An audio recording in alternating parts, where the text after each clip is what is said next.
나그네로서 사는 삶은 그 영원한 천국에서 진짜 사는 곳이 그곳이기 때문에 이 세상에다가 미련을 두거나 이 세상 것에 가치를 부여하면서 살아서는 안 됩니다. 이 세상 것에 미련을 두거나 가치를 두면서 살면 안 된다는 거예요. 이 세상에서도 어떤 목적지를 향해서 계속해서 나가는 나그네가 있다면은 그 목적지에 가야 안식을 하잖아요. 부분 걸어가면서 또 자면서 숙박을 하면서 걸어가면서 주변도 보겠죠. 그런데 주변에 있는 것들에 대해서 마음을 너무 뺏기면은 최종 목적지를 향해서 가지 못하죠. 나그네는 최종 목적지 가서 안식을 누리기 때문에 그가 이 땅에서 걸어가는 그 길에서는 좌우에 있는 것들에 대해서는 아무리 아름답거나 아무리 좋은 것이라도 그것에다가 마음 뺏기면 안 돼요. 미련을 두면 안 되죠. 거기다 가치를 두면 안 돼. 왜? 그러면 그것을 붙잡고 그것을 눌러 살아버리거든요. 그러면 최종 목적지 못 가. 그건 확실하지 않습니까? 나그네라는 것을 항상 생각해 보세요. 잠깐씩 머물기 때문에 저희가 오늘 투숙했던 그 여관이 호텔이라고 합시다. 너무 마음에 들어요. 근덕에서 계속 2일, 3일, 4일, 일주일 거기서 머물면 안 되죠. 나그네니까. 이 보이는 이 세상 것의 특징은 성경에 하나님께서 세상 것이 어떤 특징을 가진지 명확히 규정을 해 주셨잖아요. 이 세상을 사랑하지 마라. 이 세상이나 이 세상에 있는 것들을 사랑치 마라. 왜 이 세상이나 이 세상에 있는 것들을 사랑치 마라고 말씀하셨을까요?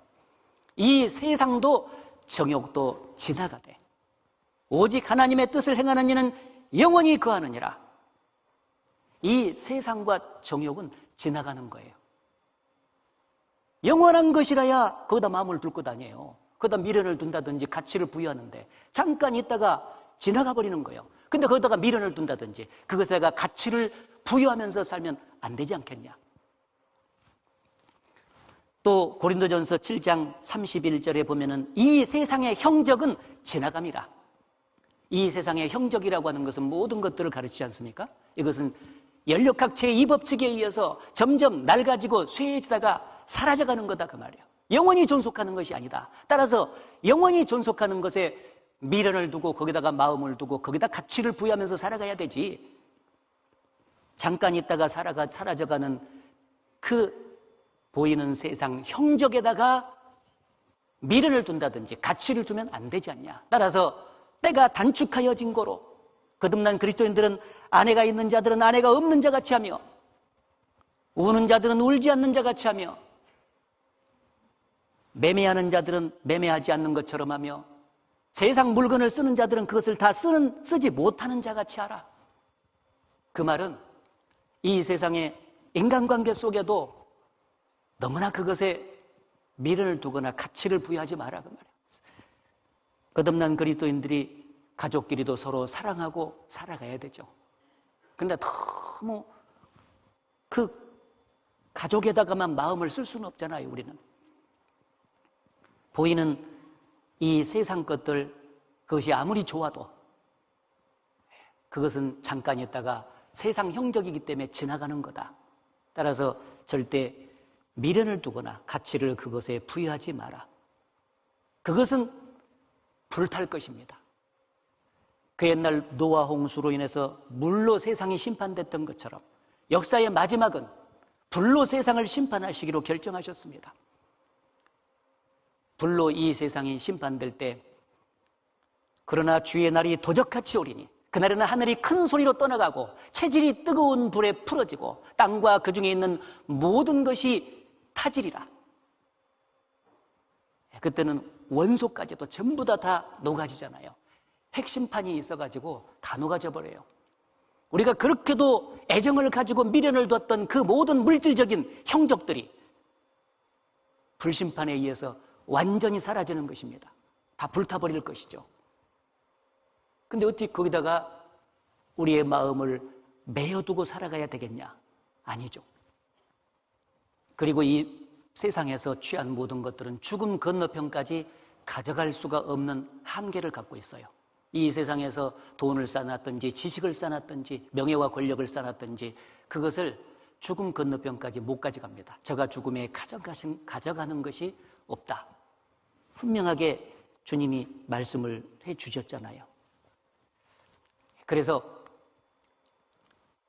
거듭난 그리스도인들인 본향을 향해서 나아가는 나그네는 실제 본향의 마음을 두고 그곳에다가 가치를 부여하면서 살아가야 되고, 우리가 잠시 머무는 이 세상에다가는 미련을 두지 말고 가치를 부여하지 않고 살아가야 된다. 그래서 히브리서 11장에 보게 되면은 이 사람들은 세상이 감당하지 못하도다, 그런 말씀이 있어요. 이 믿음을 지키면서 살아갔던 모든 선진들이 핍박을 당하고 죽임을 당하는 그 순교의 상황 속에서도 끝까지 굴하지 않고 그들이 살았는데, 그들이 왜 그런 삶을 살았냐? 이 사람들은 세상이 감당치 못하도다. The world was of the dam. 이 세상에다가 그들은 가치를 부여하지 않았기 때문에, 그들은 이 세상 것을 다 뺏기고 산업도 뺏기는 것을 기쁘게 당하였다고 돼 있어요. 그렇잖아요? 이 초대교회 때 믿음을 지키면서 복음을 전했던 그리스도인들은 얼마나 많은 시련과 환난을 당했는지 모릅니다. 그럼에도 불구하고 그들은 세상 것이 다 빼앗겨지고 그 세상에서 그렇게 고난을 당했지만은 끝까지 믿음을 지키다가 주 앞에 섰습니다. 왜 그렇게 할 수 있느냐? 이 세상이 감당치 못하도다. 이 세상 것에 그들은 더 이상 가치를 부여하지 않았다. 세상에서 대충대충 살아라, 그 말은 아니에요. 삶의 현장에서 최선을 다해서 열심히 살아야 되지만, 그러나 보이는 이 세상 것에 가치를 두고 미련을 두고 살아서는 안 된다. 왜? 조금 있으면 다 그것을 놓고 가야 되기 때문에. 그리고 그 세상에 미련을 두고 세상에다가 가치를 두고 살면은 주님을 위해서 헌신하지 못해요. 보이는 세상 것을 주님을 위해서 드릴 수가 없다, 그 말이에요. 이 세상에다가 미련을 두고 이 세상에다가 가치를 두고 살면은 세상에다 그 모든 것을 쌓아놓고 살게 되지, 그 쌓아놓은 것을 주를 위해서 드릴 수가 없다, 그 말이에요. 사람은 항상 가치가 있다는 것에 자기 자신을 투자하게 돼 있어요. 가치가 있는 것에 투자하잖아요. 자기 마음을 두는 곳에 투자하게 돼 있다, 그 말이에요. 네 보물이 있는 곳에 네 마음도 있느니라. 여러분이 가장 중요하게 생각하는 곳이 어디예요? 그곳에다가 그 마음이 거기 있기 때문에 그곳에 투자를 하는 거예요, 사람. 너희를 위해서 네 보물을 땅에 쌓아두지 말라. 거기는 좀과 동록이 해하며 도적이 구멍을 뚫느니라. 너희를 위하여 너희 보물을 하늘에 쌓아두라. 거기는 좀과 동록이 해하지 않고 도적이 구멍을 뚫지도 않고 도적질도 아니하느니라. 너희를 위해서, 영원한 내세에서 영원한 영광을 위해서, 너희를 위해서 너희의 보물을 땅에다가 쌓아놓지 마라. 하늘에다가 쌓아놔라. 이렇게 말씀을 하고 계시지 않습니까?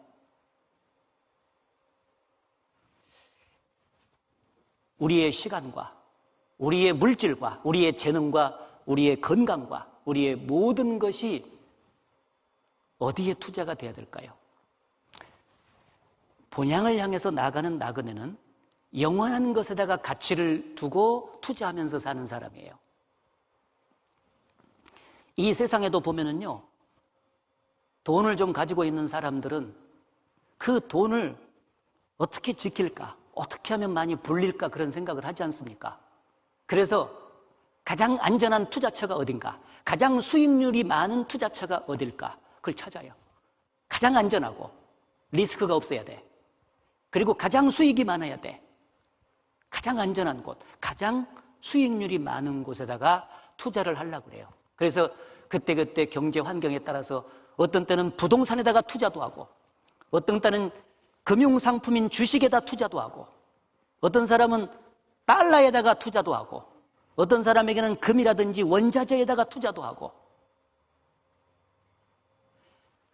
가장 안전할 뿐 아니라 가장 수익이 많이 나는 것을 머리를 쓰면서 그렇게 사람들은 투자를 하려고 해요. 그 뭔가를 좀 불려가지고 노후를 편안하게 살려고. 그런데 여러분 생각해 보세요. 그 자체가 나쁜 건 아니죠. 안 그렇습니까? 이 세상에서도 뭔가 개미처럼 미래를 준비를 하고 살아가야 돼요. 그러나 거듭난 그리스도인들은 근본적인 의미에서 큰 틀에서 넓게 봐야 돼요. 우리는 어디다가 투자를 하는 것이 가장 안전하고 어디다가 투자를 하면서 사는 것이 가장 수익률이 높은가 생각해 보면 몰라요? 하나님 편에, 오른편에 영원한 곳에 투자해야 돼요. 그럴 때 가장 안전하고 수익률이 가장 높아요. 그래서 이 땅에서 예수께서 달란트 비유나 문화 비유나 이런 것을 통해서 신앙생활의 과정 속에서 어디다가 투자를 하고 어떤 모습으로 살아가야 될지를 교훈했잖아요. 분명히 장사하라. 내가 다시 와서 그 장사한 결과를 보고 갚아줄 것이다. 약속을 했지 않습니까? 문화 비유나 달란트 비유는 열심히 장사하는 것을 가르쳐요. 하나님께서 우리를 구원해 주신 이후에 그 피로써 우리를 값주고 사셨어요. 그래서 그때부터 우리에게 있는 모든 것은 결코 우리 것이 아니죠. 너희는 너희 것이 아니라 값으로 산 것이 되었다. 그래서 나의 몸과 영혼과 그리고 건강과 시간과 물질과 재능과 내게 있는 모든 소유가 내 것이 아니라 주님의 피가 발린 주님 것이 된 거예요. 그것을 우리에게 맡겨주셨기 때문에 우리는 구원받은 이후에 주님의 것을 맡아서 관리하는 청지기로서 삶을 살아가요. 여러분, 관리자입니다. 내가 주인이 아니에요. 구원받은 이후에 내게 주어진 모든 것은 주님이 나에게 맡기신 것입니다.